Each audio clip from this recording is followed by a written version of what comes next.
नमस्ते विद्यार्थी मित्रों, आपका M study point YouTube channel पर बहुत बहुत स्वागत है। पहले वाले वीडियो में देखा था कॉन्सेप्ट यानी कि 4 गोल्डन रूल्स के बारे में जाना था और साझेदारी किसे कहते हैं, साझेदार किसे कहते हैं, साझेदारी पेड़ी का अर्थ क्या है, ये सब के बारे में जाना था। चलिए पहले चैप्टर का छोटा सा एक रिवीजन कर लेते हैं। देखिए, जो हमारा जो पहला वीडियो था उसमें हमने दर्शाया था साझेदारी का अर्थ। क्या था हमारा अर्थ?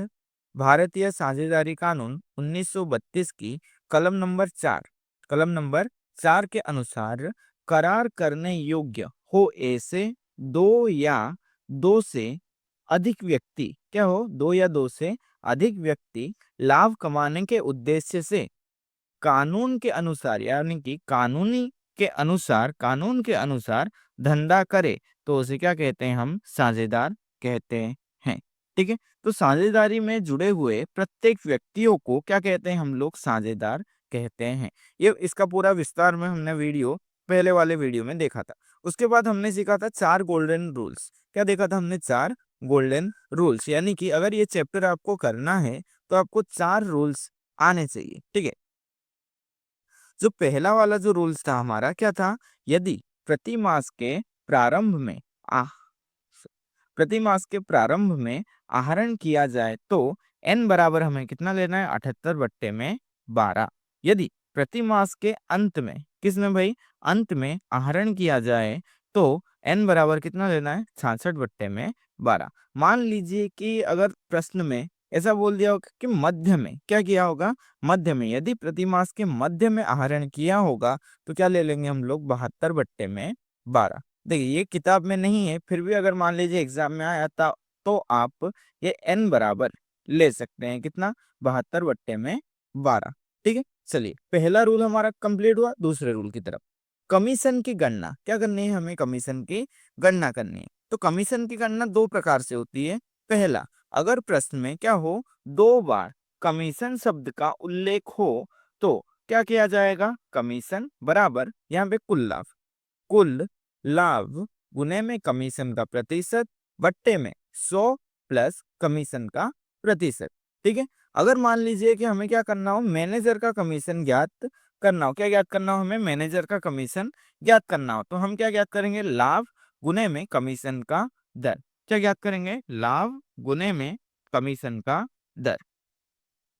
ये हो गए हमारे 2 गोल्डन रूल्स। अभी देखेंगे हम तीसरा। तीसरे में क्या दर्शाया हुआ है? जब प्रश्न में भूल सुधार प्रविष्टि, यानी कि आपको बोला होगा कि भूल सुधार प्रविष्टि ज्ञात कीजिए या फिर भूल सुधार ज्ञात कीजिए। ठीक है, प्रविष्टि हो तब हम क्या करेंगे? कुछ भी हम सॉल्यूशन करेंगे, जोड़ेंगे या फिर घटाएंगे, प्लस करेंगे या माइनस करेंगे। करने के बाद अगर हमारा जो आंसर है वो माइनस में आए तो हम क्या करेंगे? साझेदारों के पूंजी ऑब्लिक चालू खाता में क्या कर देंगे? उधार। क्या कर देंगे हम लोग? उधार। अगर हमारा आंसर प्लस में आए तो साझेदारों के पूंजी ऑब्लिक चालू खाते में हम क्या कर देंगे? जमा। क्या कर देंगे हम लोग? जमा। ठीक है, फिर हमने देखा डी, प्रारंभिक पूंजी बराबर अंतिम पूंजी प्लस आहरण माइनस में लाभ। ठीक है, क्या था हमारा? प्रारंभिक पूंजी बराबर अंतिम पूंजी प्लस आहरण माइनस में लाभ।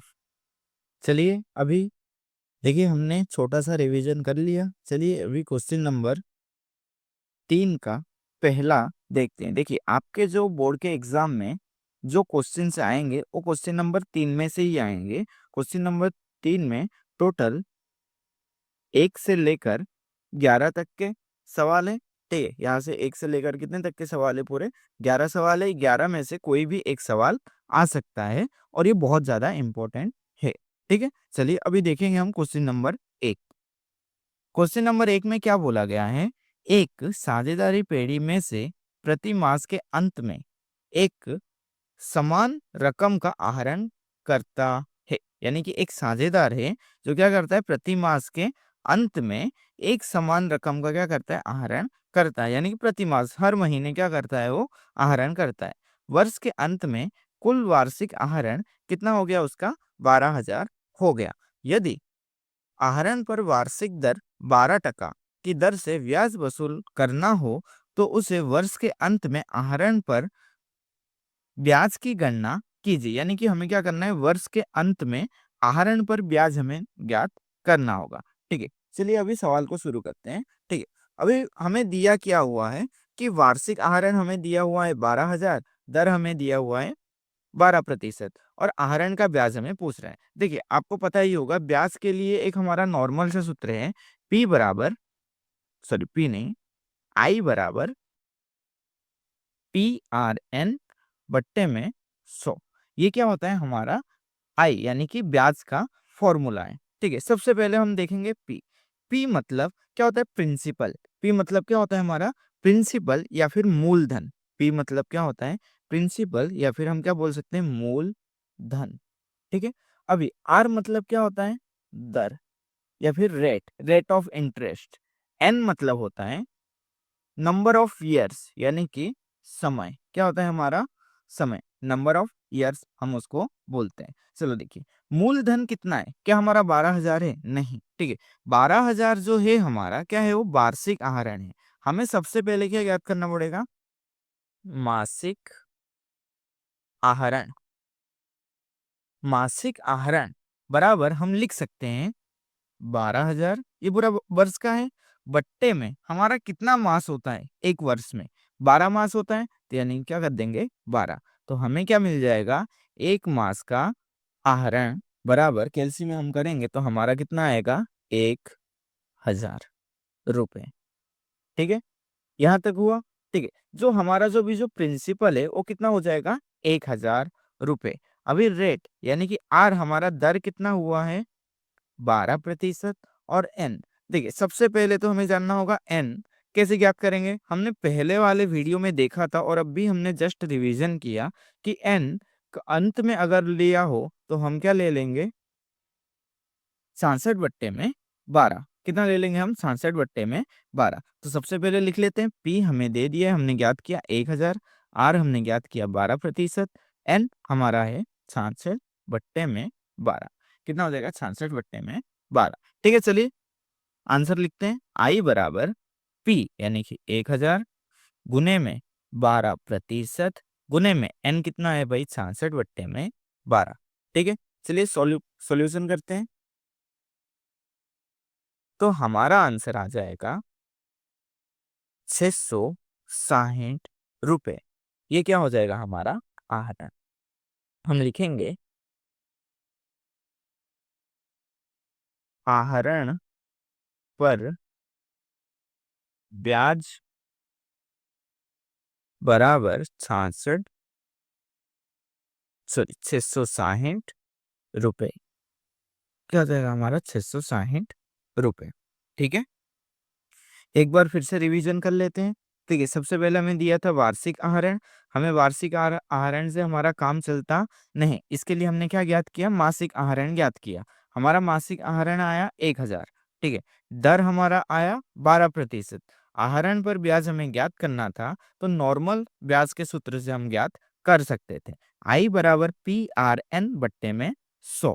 पी मतलब होता है मूलधन जो हमारा था 1,000 रुपए। आर मतलब हमारा था दर जो था हमारा 12%। एन हमने क्या किया था, अंत में आहरण किया था, तो क्या लिखा हमने, 66/12। अगर हम प्रारंभ में अगर आहरण करते तो हमारा जो 66/12 की जगह पर हम क्या ले लेते, 78/12। क्या ले लेते हम, 78/12। ठीक है, इसी के साथ हमारा पहला वाला जो था क्वेश्चन वो क्या हो गया, कंप्लीट हो गया। देखिए ये वाले वीडियो में हम टोटल 3 सवाल देखने वाले हैं। ठीक है, पहला सवाल हमने देखा, दूसरा और तीसरा तीसरा थोड़ा सा पेंडिंग रखिए। हम देखेंगे आज चौथा और पांचवा सवाल। कौन सा सवाल देखेंगे हम, चौथा और पांचवा सवाल। ठीक है, देखिए चौथे सवाल में क्या बोला गया है, राजकुमार, कौशिक और शर्मा का लाभांश वितरण का अनुपात कितना है, 15:10:9। यदि वर्ष के अंत में पेड़ी का कुल लाभ कितना हो, 68,000 हो, तो प्रत्येक साझेदार को मिलने वाले लाभ ज्ञात कीजिए। ठीक है, देखिए सबसे पहले हम लिखेंगे राजकुमार, फिर क्या था नाम हमारा, एक सेकेंड, राजकुमार, क्या था, कौशिक, फिर क्या था हमारा नाम, शर्मा। ठीक है, तो हमारा लाभ हानि का अनुपात कितना था? 15 अनुपात 10 अनुपात 9। फिर क्या करेंगे, इसको टोटल करके लिख लेंगे। ठीक है, 15 और 10 25, 25 और 9 34, यानी कि इसका जो टोटल होगा 34 होगा। तो इन लोग का भाग कैसे होगा? भाग बराबर, ठीक है, 15 बट्टे में 34, 10 बट्टे में 34, 9 बट्टे में 34, ये हुआ। ठीक है, उसके बाद देखिए हमें क्या बोला गया है कि उनका जो कुल लाभ था कितना था? 68,000। कितना था? 68,000 कुल लाभ था। अगर हमें क्या करना है, ये सबका अलग अलग भाग निकालना है, तो हम लिखेंगे पहला, राजकुमार का भाग, या फिर लाभ बोल देते हैं। राजकुमार का लाभ बराबर क्या लिखेंगे हम? देखिए 68,000 गुने में कितना है भाई? 15 बट्टे में 34। कितना आ जाएगा? 15 बट्टे में 34। ठीक है, कैलसी में करेंगे अभी हम, तो हमारा आंसर आ जाएगा 30,000। कितना आ जाएगा हमारा आंसर? 30,000। उसके बाद दूसरे में हम लिखेंगे, क्या लिखेंगे? कौशिक, एक सेकेंड मैं थोड़ा ऊपर कर लेता हूँ, चलिए। कौशिक का लाभ बराबर कितना? वही 68,000 गुने में, लेकिन कौशिक का भाग कितना है? 10 बट्टे में 34। कितना आ जाएगा हमारा आंसर? 20,000। कितना आ जाएगा हमारा आंसर? 20,000। तीसरे में कौन था? शर्मा। शर्मा का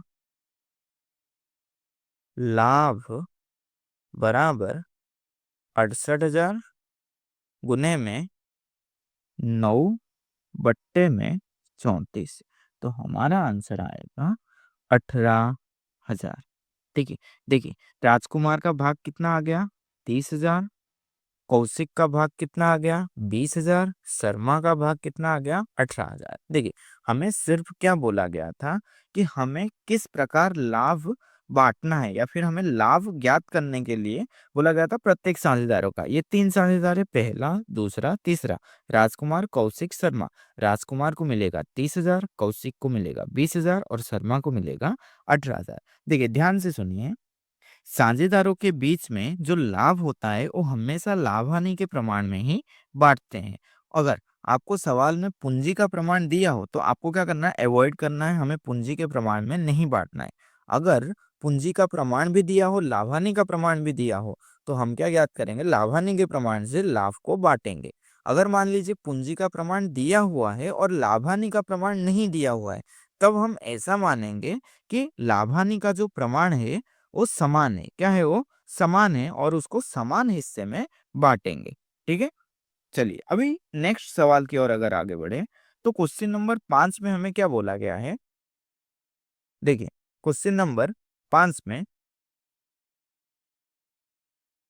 मेहता को पांडे से 4 गुना और वाजपेयी को मेहता के हिस्से का आधा भाग मिलता है। ठीक है, और वर्ष के अंत में पेड़ी का लाभ 87,500 हो, तो प्रत्येक साझेदारों को प्राप्त लाभ की रकम की गणना कीजिए। देखिए सबसे पहले तो हमें क्या दे दिया है? बोला गया है कि लाभ ज्ञात करना है, और हमें पेड़ी का लाभ भी दे दिया गया है। लेकिन इसमें ट्विस्ट क्या है कि हमें साझेदारों के नाम तो पता है, लेकिन हमें उनका लाभ हानि का परिणाम नहीं पता। हमें क्या करना पड़ेगा? लाभ हानि वितरण का अनुपात हमें ज्ञात करना होगा। देखिए सबसे पहले तो हम फिर से सवाल को पढ़ेंगे अच्छे से, उसके बाद क्या करेंगे? उनका लाभ हानि का वितरण का परिणाम ज्ञात करेंगे, वितरण का अनुपात ज्ञात करेंगे। ठीक है, देखिए सबसे पहले क्या बोला गया है? मेहता, मेहता। ठीक है, फिर क्या बोला गया है? मेहता है, और कौन है? पांडे, और कौन है? वाजपेयी, वाजपेयी। ठीक, ये 3 है। कितने जन है? ये 3 है। ठीक है, ये पहला साझेदार है, ये दूसरा है, और तीसरा है। अगर हम फिर से सवाल को पढ़े, पांडे सॉरी मेहता को पांडे से 4 गुना, यानी कि हमें मेहता का नहीं पता, लेकिन उसको क्या मिलेगा? पांडे से 4 गुना मिलेगा। मान लीजिए कि पांडे का कितना है, 1 है। अगर पांडे को 1 रुपये मिलता है तो मेहता को उसका 4 गुना मिलेगा, यानी कि कितना रुपये मिलेंगे, 4 रुपये मिलेंगे। ठीक है, आया आपको समझ में कि देखिए पांडे मेहता को पांडे से 4 गुना, यानी कि पांडे को जितना भी मिलेगा मेहता को क्या मिलेगा, उससे 4 गुना, यानी कि पांडे को 1 मिला तो मेहता को कितना मिलेगा, 4 गुना। ठीक है, वाजपेयी को मेहता के हिस्से का आधा भाग मिलेगा, यानी कि ये जो वाजपेयी है मेहता के हिस्से का कितना मिलेगा, आधा, यानी कि 4 का आधा कितना होता है हमारा, 2। तो ये क्या हो गया, लाभ हानि का प्रमाण। ठीक है, देखो क्या हो गया हमारा, 1:4:2। ठीक है, अगर हम इसको टोटल करेंगे, ठीक है, कितना आ जाएगा हमारा, 7। कितना आ जाएगा, 7। देखिए इसी के साथ क्या हो गया, हमने क्या कर दिया कि भाई लाभ हानि का प्रमाण ज्ञात कर लिया। और हमें क्या पता है, लाभ पता है। लाभ कितना है हमारे पास, 87,500। ठीक है, हम लिखेंगे पांडे का लाभ बराबर 87,500 गुने में उसका भाग कितना है, 1 बट्टे में क्या कर देंगे हम, 7। ठीक है, 1 बट्टे में क्या कर देंगे, 7। ठीक, उसी प्रकार मेहता का लाभ कितना होगा, 87,500, उसका भाग कितना है, 4, यानी कि 4 बट्टे में क्या कर देंगे हम लोग, 7। ठीक, उसी प्रकार वाजपेयी का लाभ बराबर 87,500 गुने में क्या जाएगा, 2 बट्टे में 7। क्या कर देंगे हम, 2 बट्टे में 7। सबका अगर हम कैलकुलेशन करें, सबसे पहले पांडे का कैलकुलेशन करें, हमारा आएगा 12,500। कितना आ जाएगा हमारा, 12,500। उसके बाद अगर हम क्या करें, मेहता का कैलकुलेशन करें तो हमारा आएगा 50,000। कितना आ जाएगा, 50,000। उसके बाद वाजपेयी का आएगा 25,000।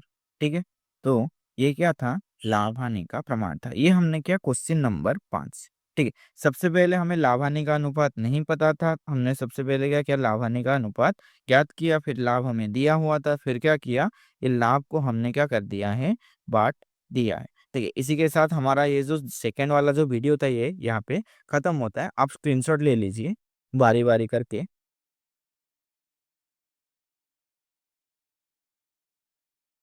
उसके बाद आगे चौथा भी ले लीजिए स्क्रीनशॉट, आपको लिखने में आसानी होगी।